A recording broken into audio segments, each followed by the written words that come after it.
Pope Francis আর নেই, তিনি মারা গেছেন।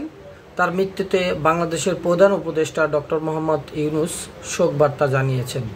পোপ ফ্রান্সিস, যিনি ইতিহাসে প্রথম ল্যাতিন আমেরিকান পোপ হিসেবে দায়িত্ব পালন করছিলেন, সোমবার 21শে এপ্রিল মারা গেছেন। মৃত্যুর সময় তার বয়স হয়েছিল 88 বছর। ভ্যাটিকান কার্ডিনাল কেভিন ফেরেল এক বিবৃতিতে জানান যে স্থানীয় সময় সোমবার 21শে এপ্রিল সকাল 7:35 রোমের বিশপ ফ্রান্সিস ঈশ্বরের কাছে ফিরে গেছেন বলে সেখানে বলা হয়েছে।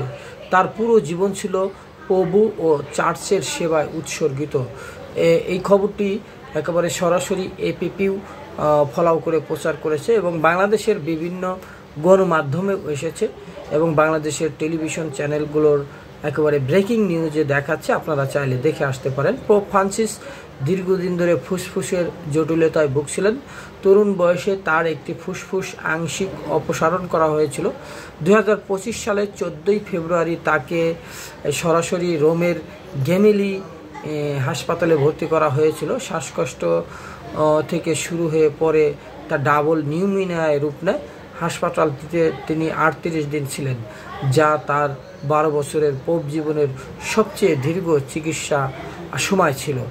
2013 সালে 13ই মার্চ এক বৃষ্টি ভেজা রাতে আর্জেন্টিনার বাসিন্দা হোর্হে মরিও বারগোলিও পোপ হিসেবে নির্বাচিত হন।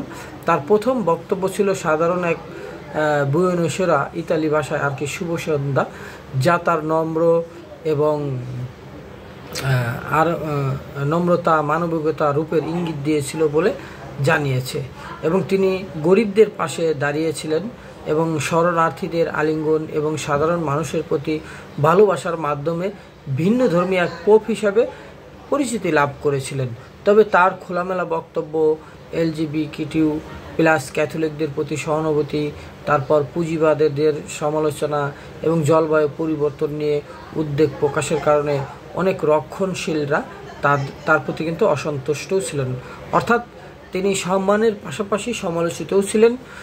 2018 সালে চিলির এক পুরোহিতের যে নিপীড়নের ঘটনা, সেটা যৌন নিপীড়ন আর কি, তার ঘটনায় তার ভূমিকা নিয়ে সমালোচনার মুখেও তিনি পড়েছিলেন, যা তার পোপ জীবনের অন্যতম বড় চ্যালেঞ্জ ছিল।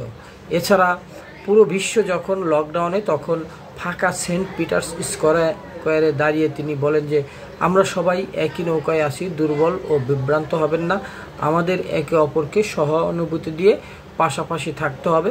পোপ ফ্রান্সিস তার সরলতা, সহানুভূতিতা এবং গঠনমূলক চিন্তা ভাবনার জন্য সেখানে অনেক আলোচিত এবং সমাদৃত ছিলেন। পরে অনেক বিশ্বের অনেক ব্যক্তিও কিন্তু তাকে নিয়ে অনেক সমালোচনা করেছেন।